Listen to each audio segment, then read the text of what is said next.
आज के तुला राशि का राशिफल। आज का अच्छा समय। परिवार के साथ समय बिताने से आज आप मानसिक रूप से मजबूत महसूस करेंगे, रिश्तों में विश्वास बढ़ेगा और जीवन में स्थिरता का अनुभव करेंगे।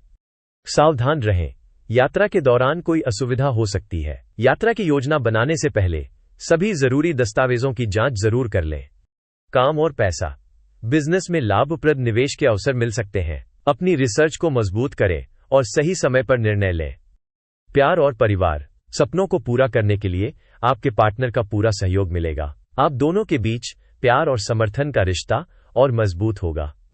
सेहत का ख्याल। आपके मानसिक स्वास्थ्य को सुधारने के लिए आज किसी प्रेरणादायक पुस्तक को पढ़ने का प्रयास करें। आज का उपाय। घर में सुबह और शाम दोनों समय अगरबत्ती जलाएं और भगवान से प्रार्थना करें। यह उपाय घर के वातावरण को पवित्र और शांत बनाता है। शुभ रंग लाल। शुभ अंक 5।